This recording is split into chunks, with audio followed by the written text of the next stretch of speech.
Okay, is everybody here that's going to be here? I feel sorry for us. The only people in Washington at the end of August, everybody else is in Nantucket, Cape Cod, and here we are stuck in a conference room talking about the Middle East. It's, I'm really delighted to be here, actually.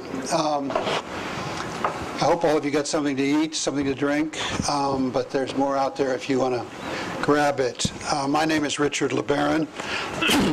I'm a senior fellow at the Rafiq Hariri Center for the Middle East of the Atlantic Council.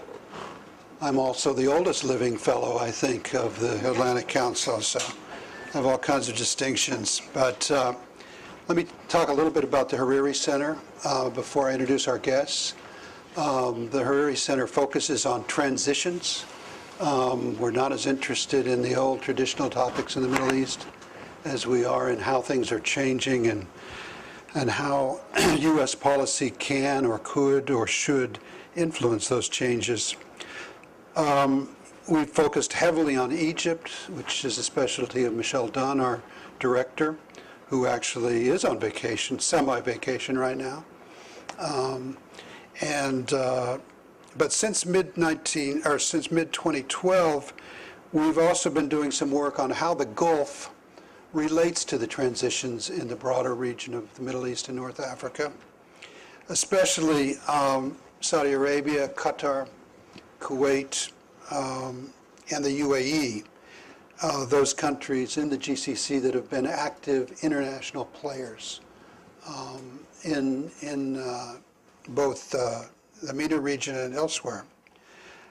Our analytical and our policy focus has been not just to understand what's going on, but to try to find out where the common ground is between the United States and the Gulf regarding these transitions, and where we can influence U.S. policy and to some degree Gulf policy to pursue joint interests, to better define our long-term interests in the rest of the region.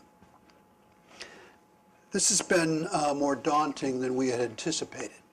The prism through which the Gulf sees the transitions in the region is much more immediate.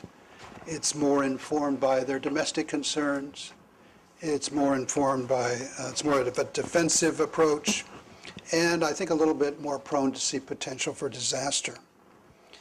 The U.S. has the sort of luxury of looking from one region to another, working on one problem one at a time, whereas the Gulf sees turmoil in the region that will affect it directly and immediately and could have potentially dire consequences. So given these concerns, certain of the Gulf states have clearly and consciously decided to do all they can to shape outcomes, especially in Egypt today, but also in Libya, Syria, and Yemen, and perhaps to a lesser extent in Tunisia. So they are fully prepared at this point to act in their own national interest to shape outcomes in the direction they'd like to see them go, and they're not as concerned about whether those actions are in consonance with U.S. goals. In the particular case of Egypt, we see that clearly. Today we're privileged to have two people with us who understand these issues in great detail and depth, have studied them, have written about them, have talked about them, have tweeted about them. Sultan Al-Qasimi on my right from the United Arab Emirates is probably well known to you all as a leading thought leader on Twitter and elsewhere, directing people's attention to what's important and what's not. He's also a businessman. He's also an art lover.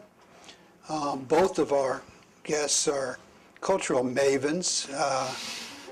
Sultan directs you to the Whitney Museum these days for the Hopper exhibit, which he visited in the last few days and highly recommends. I'll come to your cultural recommendation next time. But Sultan is a man of very varied interests and deep knowledge of how the Gulf is relating to what's going on, especially in Egypt. Hani Sabra at the Eurasia Group has specialized in Egypt for some time, and Saudi Arabia is as well as in Saudi Arabia. Hani two things I'd mention. His cultural recommendation is in the Fringe Festival in New York. It's a play called The Future Imperfect. That's right. Written or directed by a friend of his. Allison Moody. Okay, that's a plug on national TV. And but I'm learning a lot from Twitter. I'm a recent adherent to Twitter, and an awkward one at best. I tweeted something this morning, and the connection I made to the thing I was trying to tweet didn't work, and I was so embarrassed I just deleted it. But in any case, one of the things that Hani reveals in his tweets is his disdain for hyperbola. Hyperbola is defined in the dictionary as extravagant exaggeration. And I think probably that may be one of the themes we touch on today as we think about the issues that the Gulf faces in Egypt. I also need to embarrass Hani and his brand new wife, Yumna, who's right here. They're newlyweds. They're soon to embark on their honeymoon, and I think we should congratulate them on this event. She's turning red. You're not doing such a good. In any case, I gave Sultan and Hani some general guidance on what we'd like to hear about. I'm sure they'll ignore that guidance and talk about something interesting. But I'm going to give them 10 to 12 minutes each to talk. Sultan first, then Hani. Then I will pose a couple questions, and then we'll open it up for a broader discussion. As I said, we're not going to engage in hyperbola here. We're going to engage in a civilized and interesting discussion about some very emotional, very politically charged issues. And so I look forward to that. And with that, Sultan. Thank you. Thank you to Richard and Atlantic Council, Tariq Radwan, and everybody else who put this event together. Is this clear? Okay, that's why. So what does the Gulf want from Egypt? Stability or democracy? Are they really mutually exclusive? For some people, they are. I think before we look at what's happening today, it's interesting to take a look at why Egypt matters to the Gulf states. What is Egypt to the Gulf states? I think we could look at the modern history from the mid-20th century. The first Egyptian coup, I think that we're in the third Egyptian coup now, so the first Egyptian coup of 1952 kind of brought in this new regime of Abdel Nasser that was very antagonistic towards the monarchies. It was a regime that was built on toppling a monarchy. And so for Saudi Arabia and the other smaller Gulf monarchies, it was a worrying trend, especially because Abdel Nasser started at least assisting, if not encouraging, the toppling of other monarchies. And you saw about half a dozen Arab monarchies collapse within a few years, whether Iraq or Yemen, or I think you had Libya, Tunisia. So there was a trend, and I think this worried the Gulf states very much.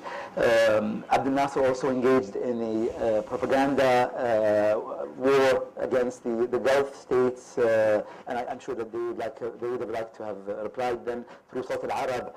So it wasn't the best of relationships.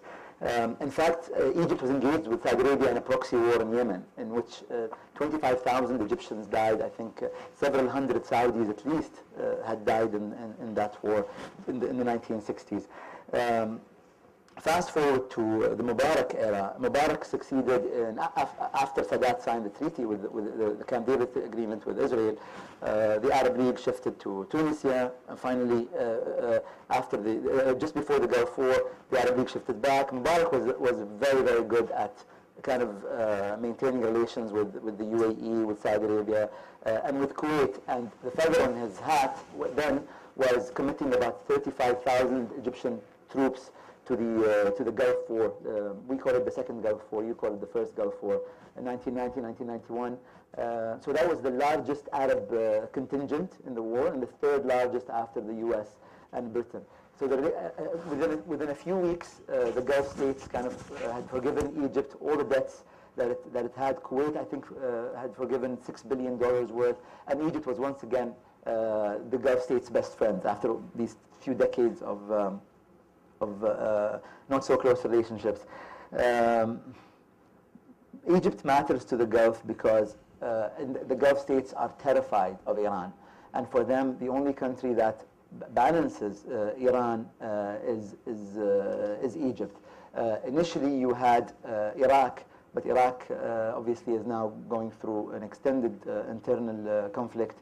You also had Syria, but Syria is an ally now of Iran. So I don't think, for the Gulf states, the only country that still makes sense for them as an ally was or is Egypt. I remember quoting the foreign minister of the UAE when I wrote a series of articles on Gulf Egypt relations for Egypt Independent, and this was when I went and I interviewed Khairat al-Shater, and I'll tell you exactly the three issues that the UAE/Gulf wanted from Egypt. Then I think they still are the three main issues. One of them is assurances that the Brotherhood, I think this is when the Brotherhood came to power, so we're just going to compare them to what they are today.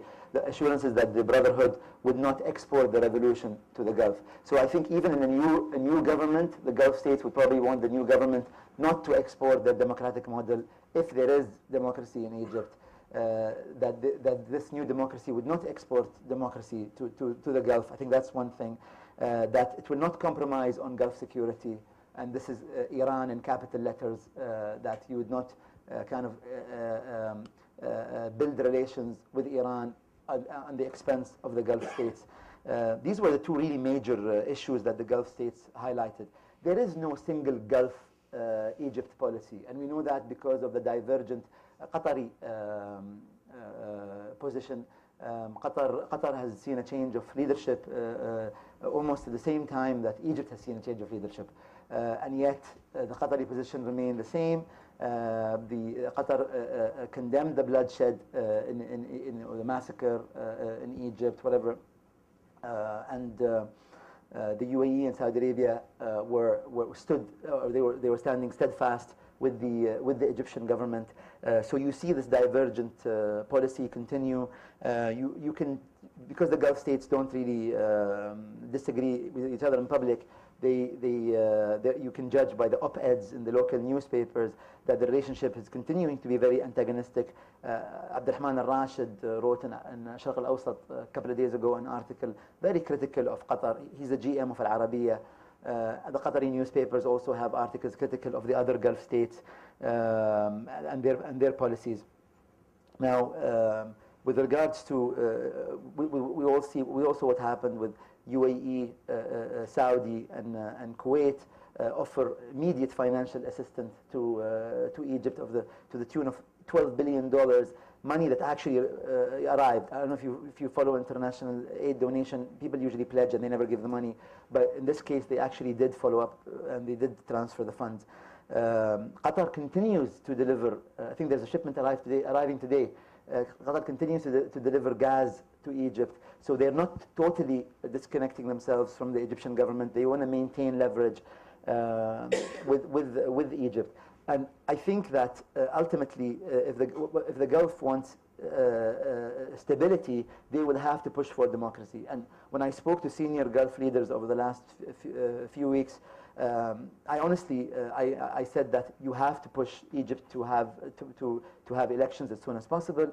And the answer there was yes, we want to push them to have elections as soon as possible. But the reason was different. The reason in their case was because the sooner the elections are held, the more fresh the memories are of how bad the days were under the Brotherhood, and so people would not vote for the Brotherhood. So even though the reasons were different, the ultimate goal of does the Gulf want democracy or stability? I'm hoping that they're not mutually exclusive. I would lean more towards they want stability. I think even at least for their own goals. But I think stability will come through democracy in the medium and longer term. A couple of things are happening these days, and a couple of questions I had in mind. I mean, there's a new TV channel launching today here in America, Al Jazeera America, and I would be very interested to see how Al Jazeera America covers the conflict in Egypt. Will they follow the Al Jazeera narrative, Al Jazeera Arabic narrative? Would it be more neutral? Would it be putting forward a certain point of view? The other thing I keep thinking about is the Egyptians today are, the Egyptian government is issuing these very blunt statements. They're very antagonistic towards the West. They almost threaten the West sometimes. It's quite surprising for someone, at least looking from the outside, rather than trying to. I mean, yesterday there was a statement in which the Egyptian Foreign Ministry, I think, said that the West would not dare cut aid to Egypt. So that was quite a surprising statement, and I'm always concerned about whether the new Egyptian government realizes that the Gulf states will never be able to compensate Egypt the loss of the U.S. and Europe, in the sense that you have tourism coming from the U.S. and Europe, you have knowledge transfer, you have, you have economic, not just assistance, but economic know-how. The military has very, very strong relations, not just the military equipment, but the maintenance, the spare parts, the training, things that you can't really compensate. You can't barter with the Gulf. The Gulf can provide you can provide Egypt with funding, and I think the Gulf needs to realize this, that they can provide Egypt with funding, but Egypt will be less of a useful ally if it had a bad relationship with the West, with Europe and America. The army that the Gulf states are very happy to have on their side will be less of a capable army if the U.S. or Europe, and we've heard of some sanctions coming up, or even though they were denied, that there were some kind of news of sanctions. So once again, just going back to that question, what does the Gulf states want? Are they stability or democracy in Egypt? I would say that their priority, at least Saudi Arabia, UAE, Kuwait, Bahrain, that they're looking more at stability. But if they do want stability, they will have to push for democracy. I think that they are not mutually exclusive. Thank you, Sultan. Plenty to think about there. Let's have Hani talk for a while, and then all of us will talk. Sure, thank you very much, and I want to thank the Atlantic Council for hosting us, and thank you, Richard, for the introduction. Sultan is a hard act to follow, so I'll keep my comments brief. Sultan went over a lot of the points that I wanted to mention, but I'll talk in a bit more specific detail about the Egypt relationship with Saudi Arabia and what the Saudis want and what the constraints on them getting what they want will be. The first point I'd like to make is that if we look at the Egypt-Saudi Arabia relationship, that's always been one of the key relationships for the last 23 odd years. There's been a lot of media coverage about the importance of the Egypt-Washington relationship. But I think if you look at how Mubarak prioritized, his main priority was keeping the Saudis happy. Saudi's always been the big player when it comes to Egypt, particularly in the last 20 years. And if we look at recent history, we can say that Qatar provided the most funding, but let's recall that the first visit that Morsi made after he was elected as president was to Saudi Arabia. He understood that this was an important relationship to try to nurture. And I think that, he was making some progress in doing that. So, it's very reductive to say that the Saudis hated the Muslim Brotherhood and they were never going to get along. No, Morsi was sort of striking a tone that the Saudis liked. He was taking their side on Syria. He'd become very critical of Iran. So I think that by the end, and even if you look at the overall foreign policy of the Morsi government, it didn't really represent any huge realignments. So I think that by the end, this was maybe a government that the Saudi authorities thought that they could work with. I think that what they wanted was the Morsi presidency to essentially understand their place. That yes, you could get some money from the Qataris, but you've got to make more trips to Riyadh. You have to let us know that we're boss. And I think Morsi might have been willing to do that, but I think when the Saudis saw an opportunity, they pounced when he was ousted by the military. I think now if we look at what Saudi Arabia in particular wants from Egypt, I think essentially they want what the generals want. And I think to some degree, I take the same position that Sultan does, that what they want is a controlled democracy. I wouldn't consider it a democracy, but they want some form of, you know, elections, some form of participation. You know, they don't want to go back to sort of a straight military autocracy. I think they want an Egypt to be stable, but they also want an Egypt to remain weak, because one of the first remarks that Sultan made was how, when Egypt had its first coup in 1952, the strongman that emerged at that point was Gamal Abdel Nasser. And so you see a lot of comparisons between Sisi and Abdel Nasser right now. The Saudis certainly don't want Sisi to be another Abdel Nasser. You know, so they don't want sort of a strong, robust, powerful Egypt. The reality is, whether or not they want that, this is something that would be very difficult for Egypt to achieve anyways, because Egypt is now essentially wholly dependent on foreign assistance. The Egyptian economy is weak. It always was structurally weak. And if you have a country where there are violent clashes in which hundreds of people are killed, the chances that you're going to have a rush of tourists visiting Egypt, or, you know, huge foreign investment into Egypt, is pretty low. So let's consider sort of the challenges or the constraints on the Gulf states getting out of Egypt what they want to happen.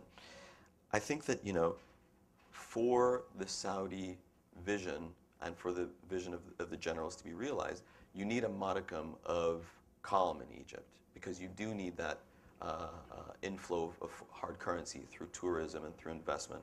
And I think that that's going to be it's pretty grim on that front. I don't think that that's something that's going to improve in the short or medium term. The other thing I think that's important to talk about is domestic Saudi constraints, right? So, you know, people can throw out these numbers and say, well, you know, $20 billion, $50 billion to Saudi Arabia, that's nothing. You know, $8 billion to Qatar, that's nothing. That's not really true. You know, the funding that these countries commit to Egypt is important to them. And if you look at, just take an example, if you look at Saudi Arabia and say, you know, what was the oil price at which the Saudi budget balanced 10 years ago, and what's that price today? Huge difference, right? And if the Saudis consider their long-term employment challenges and unemployment challenges, you know, and all of the spending on infrastructure and education that they're going to have to do, they have to consider that they might face a budget crunch 5-10 years from now. So I don't think Saudi Arabia wants to adopt Egypt as a client state and have to pump tens of billions of dollars into Egypt every year. That's a constraint. The other thing I think is that, you know, and we were speaking about this before the talk, I mean, you generally don't sort of put the words exciting and Saudi politics in the same phrase, but there is more movement in Saudi politics taking place now than in the last several decades. You know, King Abdullah is 90. For him, essentially, luckily outlived his two brothers. He outlived Naif and he outlived Sultan, and that's allowed him to sort of rearrange the Saudi leadership structure to be one that's more to his liking. He's replaced maybe 6 people in the last year. And if you consider the fact that he is 90 and he has had serious health problems, he's in a race against time. And so his priority, although Egypt is something that's very important to him, the overwhelming majority of his time is going to be consumed by sort of internal Saudi political dynamics. And so I think there are some constraints. I think that in the short term, it'll be very easy for the Saudis and the generals to sort of agree on what vision they want out of Egypt and, you know, throw a few $1 billion their way and sort of set that in motion. But, you know, where things end up, you know, 2 years, 3 years, 5 years down the line, I think it's still a very open question. And with that, I hope I didn't drone on for too long. I like the sound of my own voice, but maybe you don't like it as much as I do. But Richard, I was wondering if you had questions, if you'd want to direct the conversation in a particular way. I love to control conversations completely, but I'll So try do I. to not do that this time. I do want to ask one question before we get started with a broader discussion. It seems to me, Sultan, that the Emiratis have been very clear that Islam has no place in politics. Saudis a little less so, I would say, and just maybe they just haven't enunciated it in the same way or haven't seen it in the same way. But I'd be interested in both of you commenting. I mean, have the Saudis or the Emiratis, have they made a decision that they just can't tolerate the Muslim Brotherhood in any form as part of the Egyptian political project? Is that part of what we're seeing here, or is it more nuanced than that? And the same question from a Saudi point of view. I think both countries are vehemently against the Muslim Brotherhood. Hani did say that the Saudis accommodated the Muslim Brotherhood. They received them even before Morsi became president. They received a huge parliamentary delegation of 100 people led by Saad al-Katatni, and I think Naif was sitting there clearly unhappy because just a few years ago he had given an interview. Prince Naif, former Crown Prince and Interior Minister, had given an interview in which he said, perhaps a bit of an overstatement, that all the problems of Saudi come from the Muslim Brotherhood. So the Saudis did accommodate them, but they're very happy to see the end of the Muslim Brotherhood reign. I think the UAE and Saudi feel equally threatened by the Muslim Brotherhood, each for a different reason. The Saudis accuse the Brotherhood of backstabbing them because they received them in the 50s and 60s and 70s, and then they turned against them. Whether that's true or not is a different story. And also because the Saudis, and I think Hani is a bigger expert than I on this, but the Saudi system is a monarchy that accommodates Islam, whereas the Brotherhood model is a democracy that accommodates Islam. With regards to the UAE has this allergic reaction to the Muslim Brotherhood, and they clearly do not want them to be in any way in power within the country. They have recently sentenced 64 alleged Muslim Brotherhood members or Muslim Brotherhood members to prison, and there's another trial I think coming up of another 2-3 dozen. I can't remember the number. So for each of them has their own reason to distrust the Brotherhood, but they're very happy to see their end. And I feel that they see that the Muslim Brotherhood was in ascendance across the region, and that with the toppling of the Brotherhood government in Egypt, you have essentially ended their regional project in the Middle East. Comment on that? Yeah, I mean, I agree with Sultan. I think he's largely right. I think that, given Saudi Arabia's position in the region, they can't take generally as reactionary a position as the UAE can. So I think that informs how the Saudi government behaves. But I think that, I think the Saudi authorities would be fine with having a Muslim Brotherhood in Egypt that's toothless. So, a Muslim Brotherhood that doesn't, if you look at the triumvirate of Morsi, Shatir, and Badia, and you get rid of that generation of leadership, and it's a more pliant Brotherhood leadership that accepts that it, won't dominate parliamentary elections or won't dominate the government and will at best participate to a limited degree. I think that that's something the Saudis can tolerate. But I think in general, in the last couple of years, I mean, to use my the thing I don't like, hyperbole. There's been a much more hyperbolic reaction towards the Brotherhood from the UAE than from Saudi Arabia. Clearly. Well, I want to pick up in the discussion a little bit, perhaps, on the notion of how you reestablish a political project in Egypt that can receive the support of the international community without accommodating or with accommodating or somehow accommodating a different brand of political Islam or a different manifestation of the Muslim Brotherhood in the political system, because all this talk about aid and so forth, I think, is really just masking a broader discussion of where does Egypt go now? What's the political process moving forward, not over the next week, but over the next 10 years or 20 years? Where does this society go? How does it get there? But with that, let's take some comments and questions from our group here. Sir. Tamer Negi Mahmoud from the Public International Law Policy Group. We're going to give you a microphone if you just repeat your name and...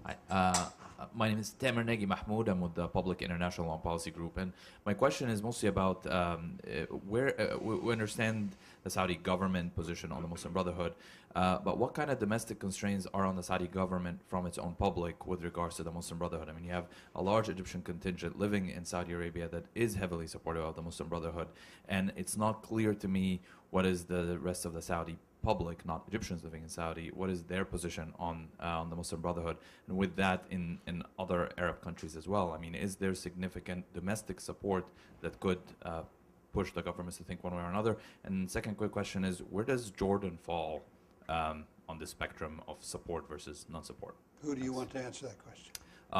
Either of the speakers, Okay. please. Sultan, you want to take a stab at it? Yes, actually, three, is it three-quarters of Egyptian immigrants in the world live in the Gulf.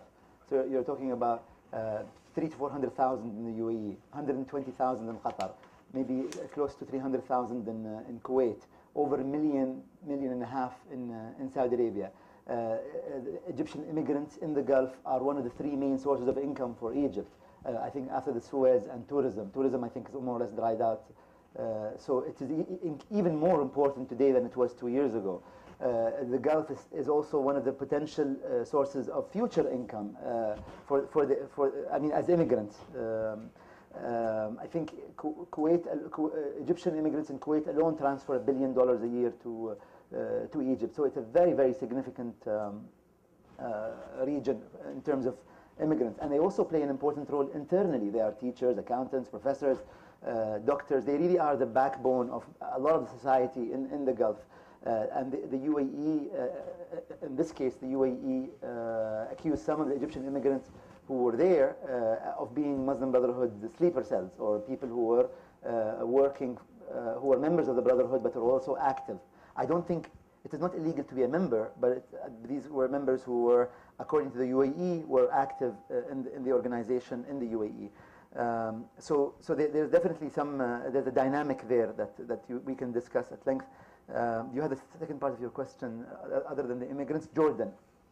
Jordan, I'm not sure if you read the interview that Jeffrey Goldberg conducted with the with the Jordanian monarch, in which he called the Brotherhood wolves in sheep's clothing, and the rhetoric was even more antagonistic towards the Brotherhood and critical of the Brotherhood than the UAE or Saudi Arabia have. It was really blunt criticism, and so he's the Jordanian monarch is very unhappy with the Brotherhood regime, because they support the Brotherhood in Jordan. There was this relationship that developed between the Brotherhood of Egypt and the Brotherhood of Jordan that in one way did not go through the official state-to-state level. So he was very unhappy with that. And he came out with a statement a day or two after supporting the military crackdown on the Brotherhood. It was almost a uniform statement from UAE, Saudi, Jordan, Bahrain, Fatah. I can't remember the other countries, Kuwait. So these were several countries that came out with more or less the same statement, supporting the Egyptian military.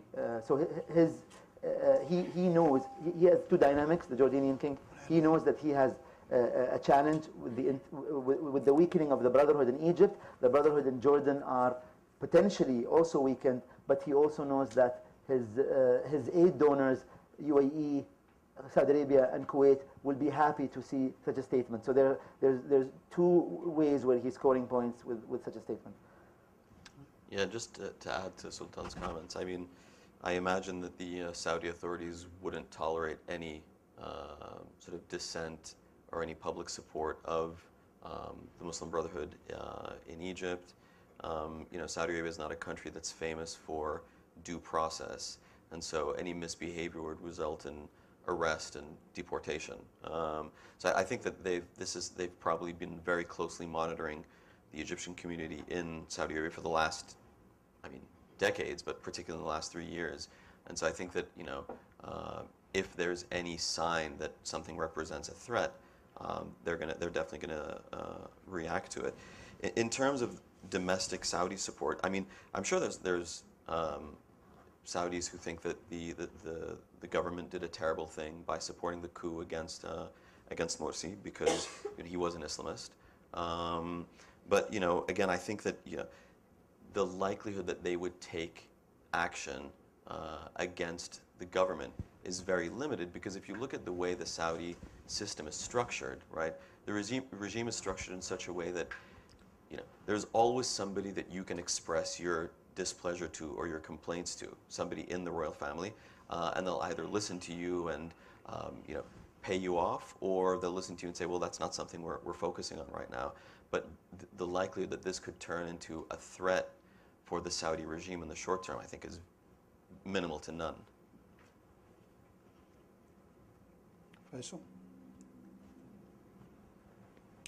Thanks. Faisal Aitani, I'm with the Atlantic Council. I guess my question is to Sultan, that the Gulf states are pretty sophisticated, I mean, regionally in their politics and domestically, but their attitude towards what's happened in Egypt seems sort of crude to me. Do they not believe, or do they believe, that whatever is going to ensue after this crackdown in Egypt is something that the Egyptian state, from a security perspective, is able to handle? Or do they not think that this could possibly destabilize the country? And for that matter, even if it doesn't reach the Gulf states themselves, are they not concerned about the long-term stability of Egypt? And do they recognize this linkage between democracy and stability that you pointed out? I think the short answer is no.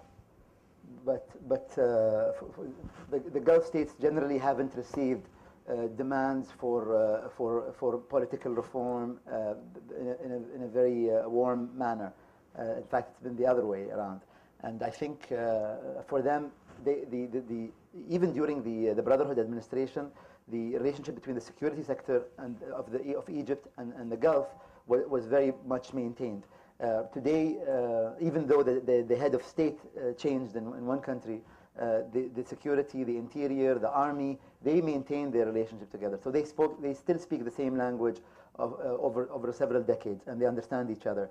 I think that they don't understand that it's a very sensitive time, that they need first to encourage Egypt to go back to the democratic path, that excessive use of violence and the killing of hundreds of people in one day was actually not a positive thing. It's a negative thing. It's something that is not to be praised.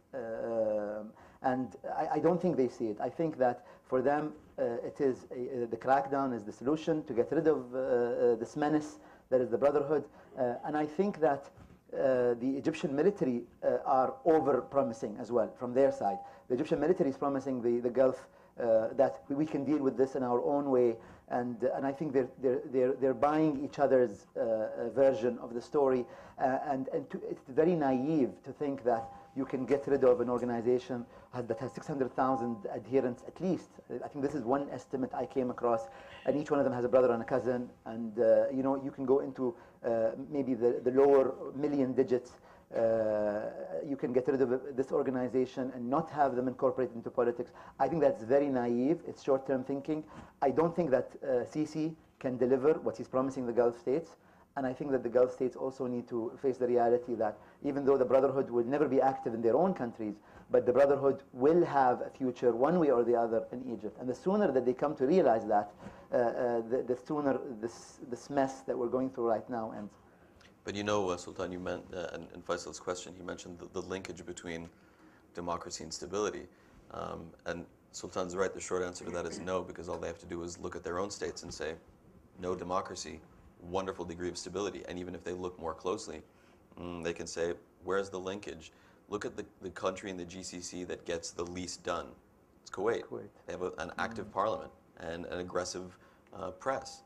But if you're somebody who works in business and you want to get something done, you can go to Saudi Arabia or the UAE, where there's no semblance of democracy. So I don't think that they see that linkage. I think that they see democracy as something that can bring uncertainty, and very often in the early stages brings calamity and resentment. So it's not necessarily a good thing.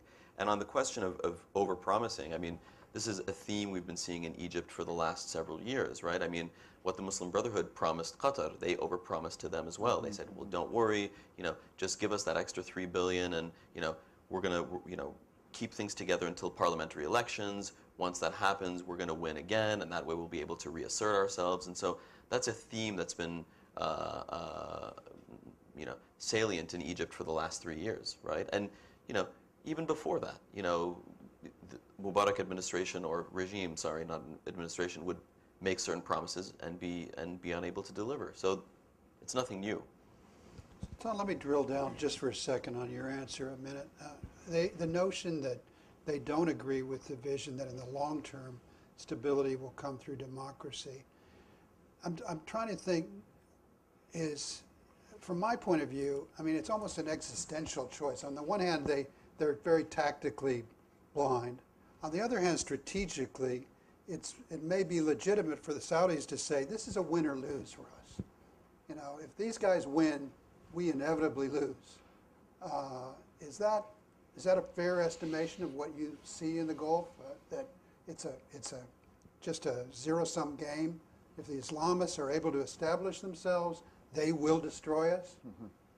I think I refer back to Hani's comment. I don't think the Gulf states don't want democracy in Egypt. I think they want a controlled democracy, something that will take maybe a decade or two to finally, and it might take that long as well. So they don't want to see a dictatorship in Egypt. I don't think that they want to see, death and killings and mass killings at least, because Egypt becomes a pariah state, and then it's no longer useful. It's no longer a good ally to them, and I think in the short term they prefer stability over democracy. But I think in the longer term they want Egypt to be but they want Egypt to be an acceptable party to other states. I think they want Egypt to have good relations with Europe. I think they want Egypt to have good relations with America. They want Egypt to be economically prosperous. Because they can't keep paying forever, and it looks like even though they're promising Egypt so much money, as Hani said, with every passing year, it costs much more money to balance your budget. The price of oil has to be much higher to balance your budget. And they have different reasons between the UAE and Saudi Arabia. What was the second part of your question? I wanted to answer that. Well, it's more, how big an issue is this? Is this a survival issue for the Saudis and the Emiratis, or is it a tactical issue? I don't think, for the UAE, as far as I can see, it is a they win, we lose. But for Saudi Arabia, again,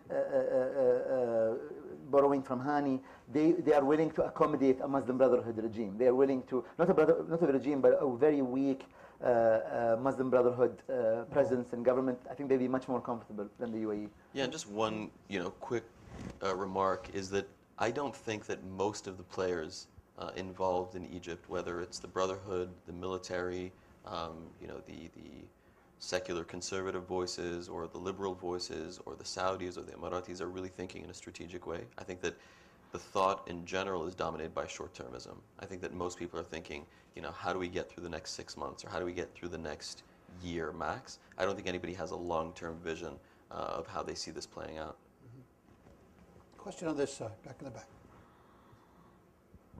I just have a question to both presenters, actually. And do you think that maybe What is your name? My name is Taimur Abdelaziz. I work with the World Bank. Mm-hmm. My question is, do you think that a more moderate version of the Muslim Brotherhood, maybe in the style of an AKP, could become more acceptable to the Gulf states in the future? I think it would be they'd be certainly more amenable to that if it emerged. But I think that, there's probably some folks in Riyadh who are thinking, well, the AK Party isn't as moderate as we thought it was maybe, up to 2 years ago. So, I think it might be, but the jury's still out on what sort of Muslim Brotherhood emerges.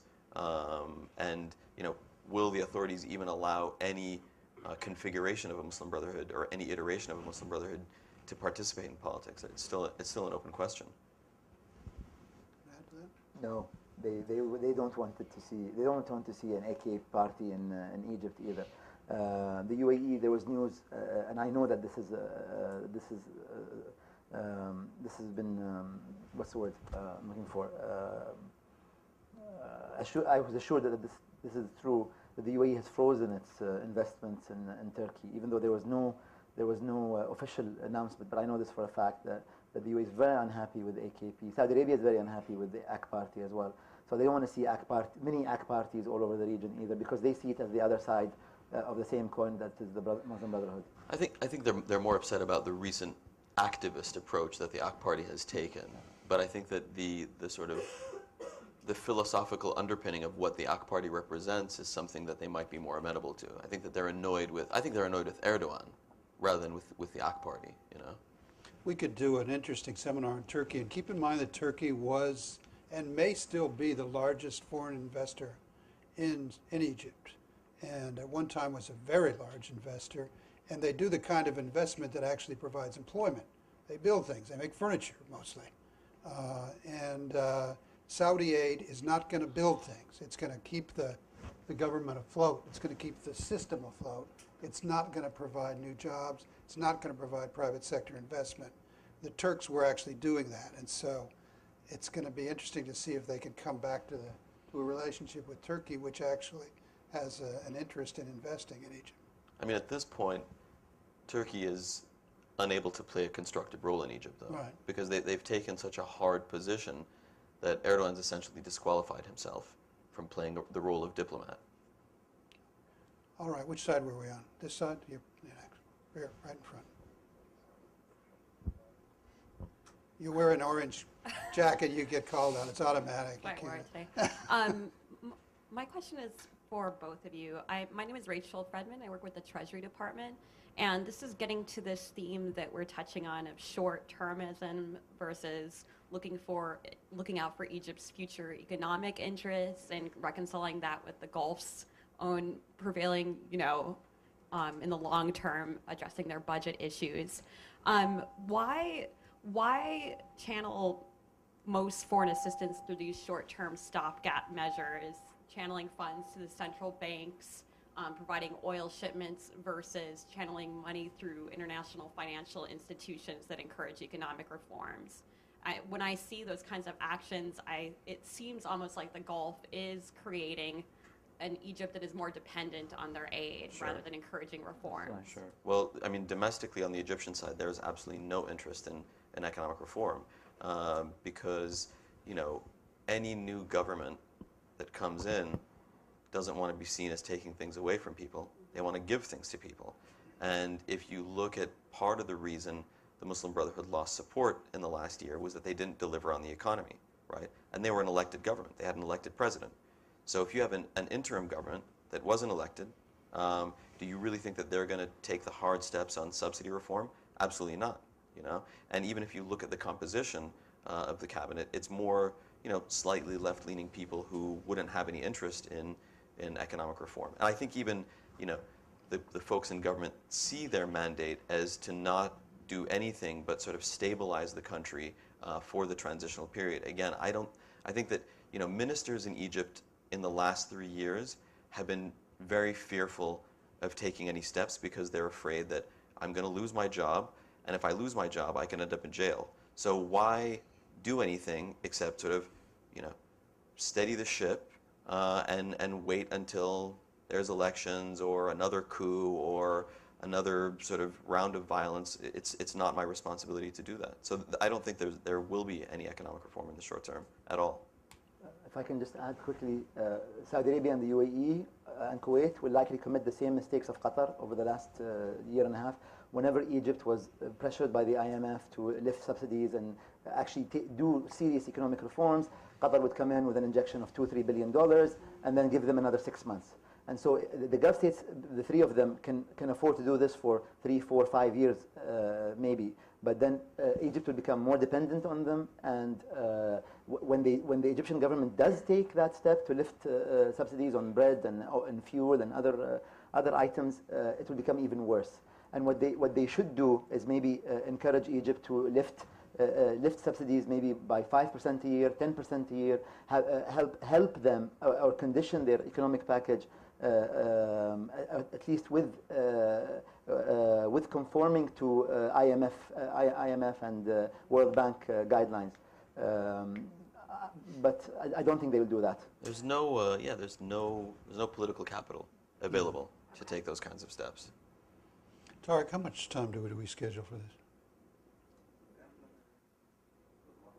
We can go to 1:30 or so? Okay, so we got plenty of time. If anybody wants to get something else to eat or drink, you're welcome to. You want to walk around, you want to stretch. You guys want anything? You sure? If you leave, I'm We're taking paying names. them such enormous amounts of money, they're embarrassed to take our food, you know? Exactly. I was on this side, I've got to go to this side, sir. I was serious. You can get up and get some food and not be embarrassed. Rahman Jiburi, you talk about democracy and stability. What is about the third factors, which is the political thought of the brotherhood? How does that play with the traditional Saudi Arabia kind of, we have the brotherhood believing in taking power and taking government. Saudi Arabia, on the other hand, doesn't believe this way. And maybe Hani to answer this, and also for Qatar, where do you see the young prince or emir foreign policy? Is he going to be quiet for a while? Does he has domestic also problem has he to solve, or he just basically taking back seat? I'll answer the Qatari part very quickly, and then I'll let Hani answer the more difficult question. Sure.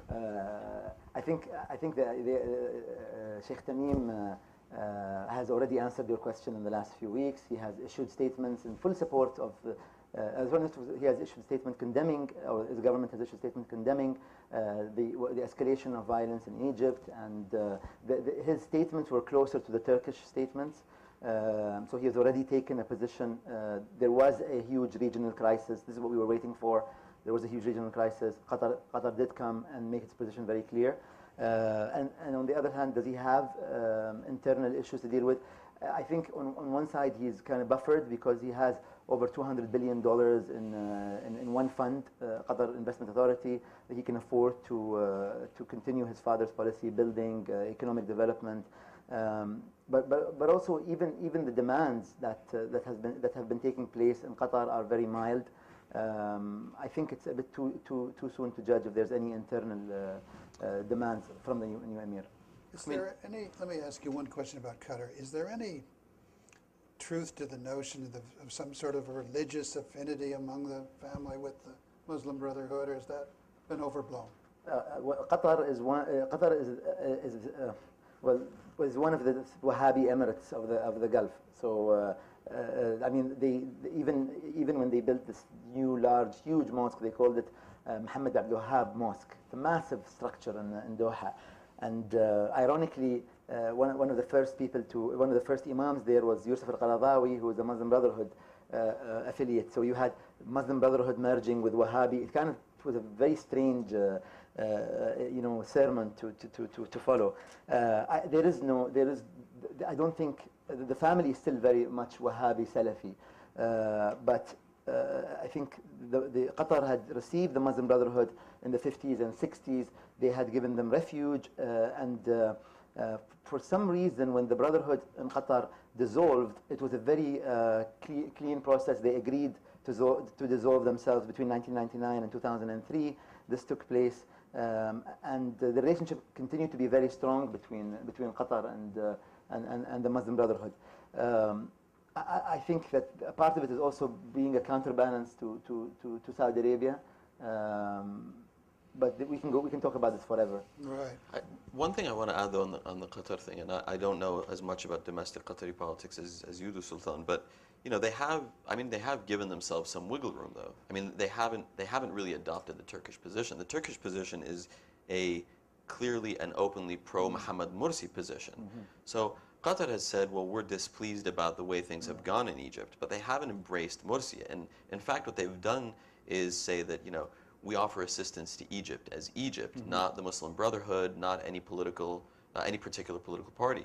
So I think that they've taken a bit more of a nuanced view. And I think that on Qatar supporting the Brotherhood, I think that there was a sense in Doha that, ultimately if you do have transitions in the Arab world, this is the party that's going to play a big role. And so it's advantageous for us to have a strong relationship for this party that's clearly going to play a big role. I think they essentially gambled and lost, but I think that's partly why they made the bet that they did. I don't know if it's any particular religious affinity that drives it, because if we talk about that, it's sort of bizarro world that that Saudi Arabia is the biggest supporter of the secular forces in Egypt. It doesn't make very much sense.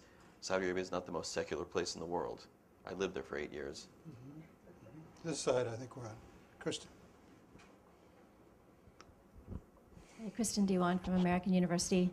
I guess I want to press a bit further about the potential domestic implications in the Gulf of the position that Saudi Arabia and the UAE and some of the other states have staked out, coming out so strongly, kind of in support of the general and the new military government in Egypt. And if, Sultan, if your assumptions are correct, which I think they are, that it looks like the government right now in Egypt has taken a path of trying to kind of eliminate the Brotherhood, politically at least, and maybe even beyond that. And if you think they've overshot on that, we're looking at perhaps a longer conflict.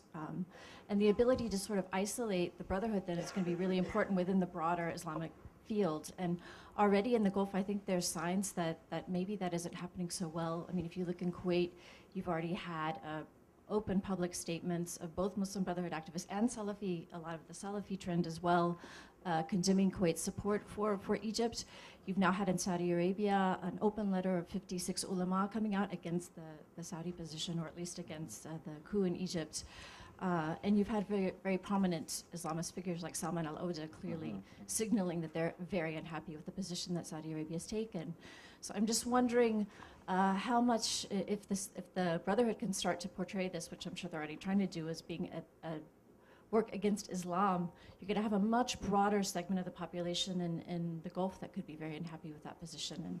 And in the longer term, how will they deal with that? I'm going to start. Okay. I mean, just a couple of comments from the Saudi perspective. I mean, one of the developments in Saudi Arabia in the last few years that has been stabilizing for the government, or essentially it's helped the government, is protests in the east. So whenever there's a Shia protest in the east, the Saudi government basically tells everybody else, oh, these are the guys you want to side with? And that generally succeeds in keeping everybody else quiet, because nobody wants to be seen as taking the side of the Shia. But I think you're right. I think that on the issue of some prominent Saudi ulama taking a position criticizing the regime, I think the Saudi regime's response is, okay, they're upset.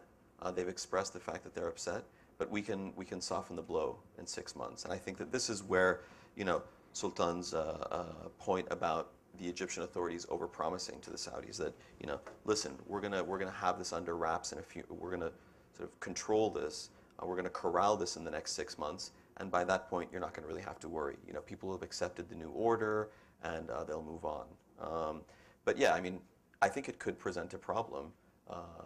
A year or two from now, if you have, certain factors taking place at the same time, if you have a transition in Saudi Arabia, if the oil price dips and all of a sudden the Saudi budget is squeezed, I mean, all of these things are problems with this. I think goes back to the point I was making earlier, that I don't think a lot of the people who are making these decisions are thinking strategically about the long-term implications. They're thinking short-term, what does the next 3, 6, 9, maximum 12 months mean?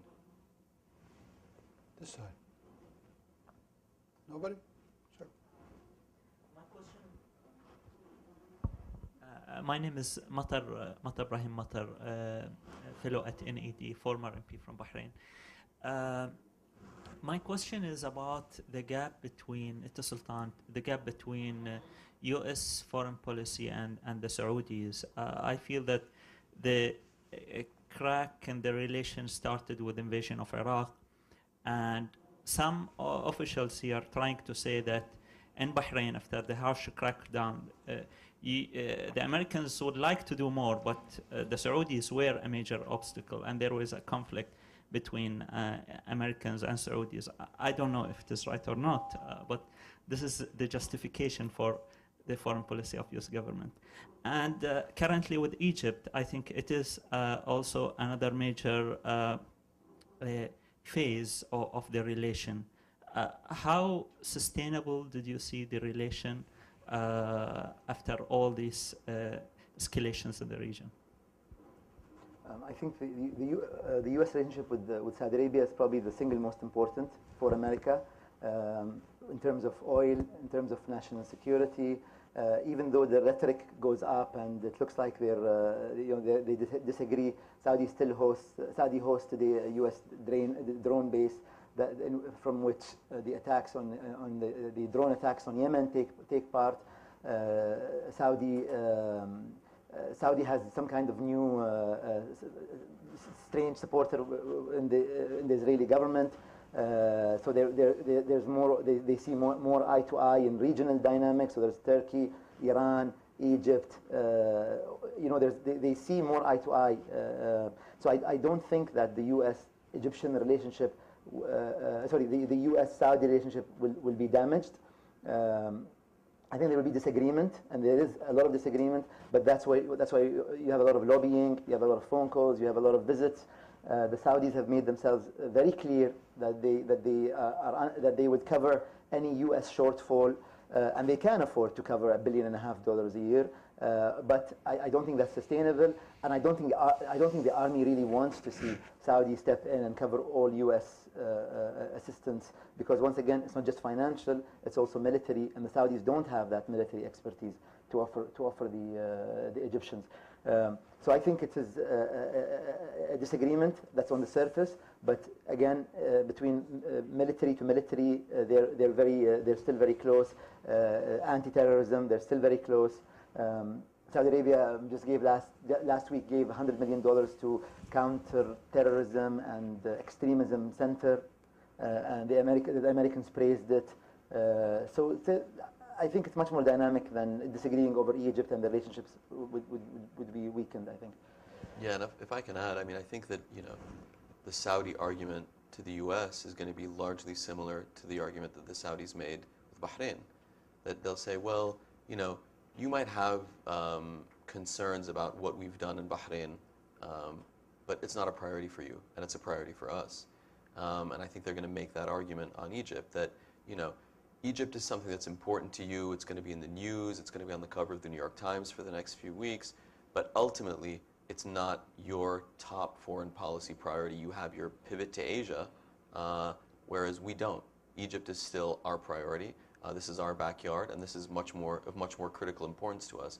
And I don't think that it's something that the U.S.-Saudi relationship is going to get compromised over. I mean, they've experienced bumps in the relationship for a long time, but they've always been able to sort of withstand that, and I think they're going to continue to be able to. I was surprised a little bit about the tone of the statements coming out of Saudi Arabia. It's really quite antagonistic, quite sort of in your face by Saudi standards. Mm-hmm. That we're differentiating ourselves sharply and sort of nastily from misguided U.S. policies. Sure. Maybe it's just a crouching old foreign minister, but it was very sharp, I thought.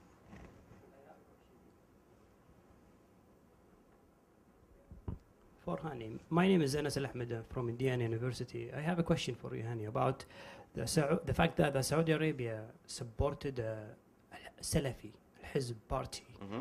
And I think that this is some way how the Saudi try to say, we support some Islamists even. Absolutely. But the question here, what do you think the scenario would be if the Salafi party or the Salafis was like in the head of the regime instead of the Muslim Brotherhood? Mm-hmm. Is this step taken away with the Saudi or not? Mm-hmm.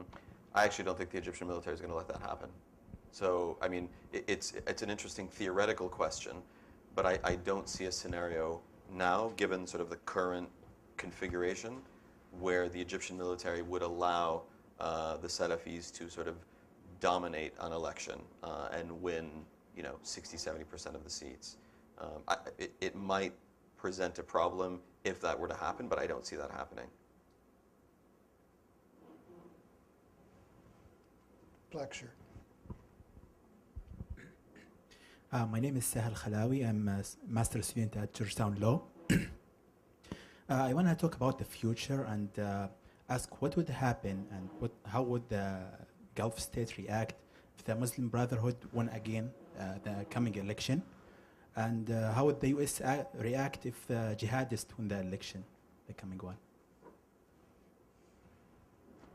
How will the U.S. or the Gulf states react? The Gulf states act against the Brotherhood and the U.S. against the jihadists. I think the Gulf states are buying Sisi's promises that he can get rid of the Brotherhood, which he probably won't succeed in. So I don't think that this is even a scenario that they're entertaining, and they should entertain the fact that the Brotherhood, even if they don't win, the presidency or a majority in parliament, will probably still get seats, whether it is through an official party or if they get banned through independence, because they've done this before. I don't think they are entertaining this idea at all, and this would be a worst case scenario for them.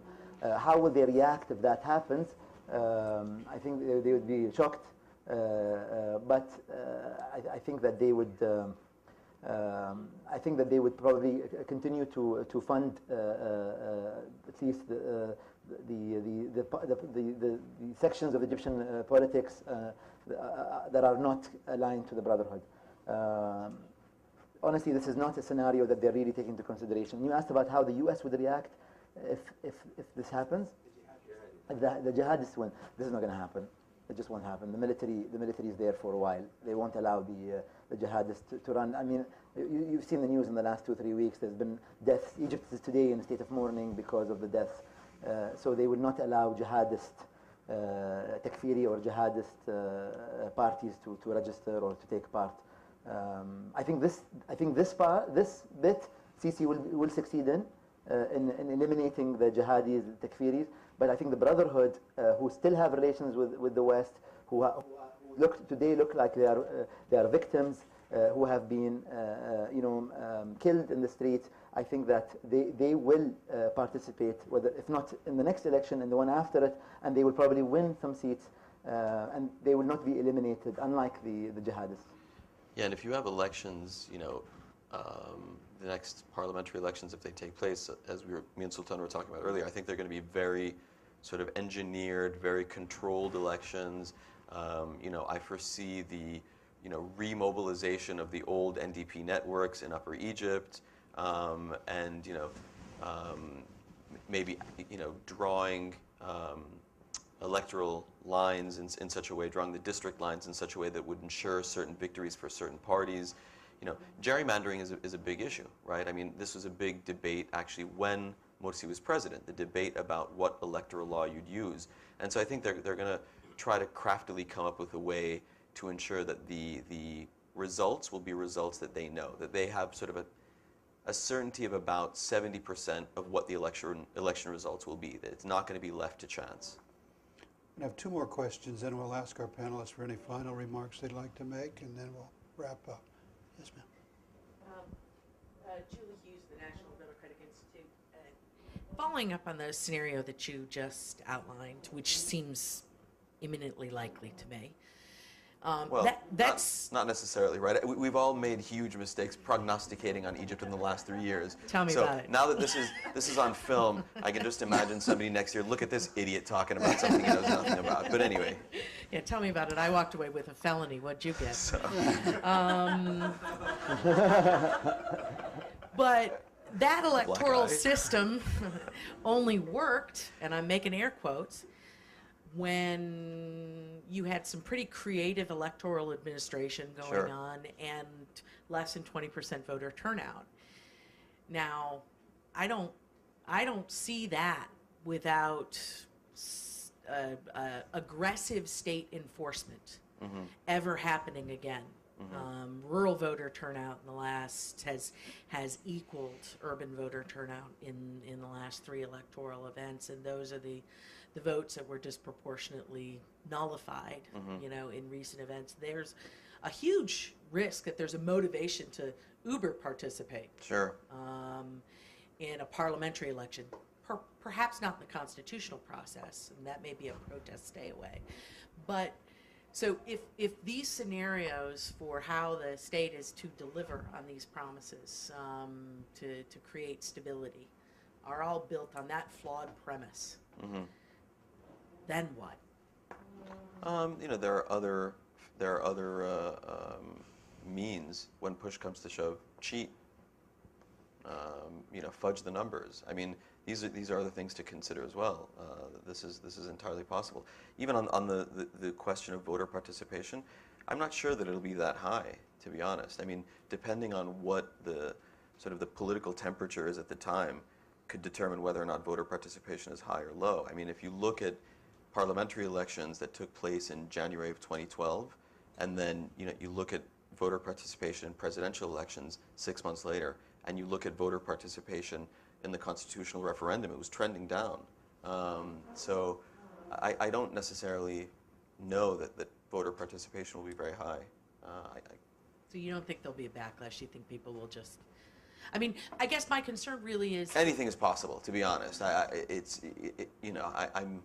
don't know, but continue. Sorry. I'm worried when the state's expectation of events don't match up with how the events actually turn out. Sure. That's when you usually see a disproportionate response. And sure. So that's sort of what I'm worried about. It's not that they couldn't rig an election, right? That isn't what I'm saying. But if the administration, the planned administration of those electoral events don't meet with the actual reality, do you have some sense of how the state responds? It'll be bad. I can assure you of that. But okay, one more. Somebody we haven't heard from. Okay, Sultan, final comment? Any final comment? Yes, I think the Gulf states should be wary of the promises that Sisi makes. He will not be able to deliver. He will not eliminate the Muslim Brotherhood. They are too spread and enshrined in Egyptian society. There are hundreds of thousands of members. There are millions of them who are Egyptians who are relatives. So this is not going to happen. He won't be able to eliminate the Muslim Brotherhood. So that's one thing. Second of all, the Gulf states, at least UAE, Saudi, Kuwait, should push Egypt to hold elections as soon as possible. And I don't think that they should encourage Sisi to even alienate more people or pursue an even more violent crackdown. And I think they should expect the Egyptians to start criticizing their interference, because this will happen. Just like the Egyptians were happy with Qatar and Al Jazeera's kind of propagating for the coup 2.0, they once again turned against them in coup 3.0. So this could happen again. There could be musical chairs taking place in Saudi, UAE, and Kuwait, who are today looked by Egyptians as being allies. Will probably one day be seen as people who are as countries that are interfering in Egyptian affairs. I also think that the Gulf states should make sure that the aid they're given is tied to some kind of serious economic reform, and with regards to IMF and World Bank, because their aid will not be sustainable. They cannot continue to aid Egypt forever without having the IMF and World Bank come on board. Thank you. Thanks very much. Yeah, I mean, I'm not going to offer any policy prescriptions so I don't get myself in trouble. But, I mean, my closing remarks would be that I think Egypt is in for a rough ride. And I think it's difficult to know where Egypt is going to end up 12 months from now or 2 years from now. I mean, if anything, we've seen that Egypt has sort of continually surprised us in the last 3 years, and I think that's going to continue. The one thing that I worry about is that there are few events that I could see stabilizing Egypt in the next several months, and I see a lot of ways in which destabilization could be accelerated very quickly. And that was my view, a year ago, and indeed we did see things that sort of accelerated destabilization, that accelerated violence, that accelerated uncertainty. And yeah, when I look at the dynamics, I don't see a way in which I could see things improving very quickly. I could see a lot of ways in which things could get worse a lot more quickly. And with that, thank you to our audience for your very thoughtful questions and comments. This has been a very useful dialogue for me. I've learned a lot. And I think one of the things that I take away from this is the notion that Sultan enunciated, that the long-term stability in Egypt is going to depend on some sort of acceptable form of participatory politics that takes into account the needs and desires of the Egyptian people. And I think that's where the United States and the Gulf are going to need to find some common ground, is around the desires of the Egyptian people, not around our aid budgets or Saudi Arabia's paranoia, but around developments in Egypt that are good for that country. And so I hope that we can find that space together, and I think events like this help us at least define the parameters of the problem and help us thus better tackle it. So thank you again for your outstanding presentations, and thank you all for being with us. Thank you.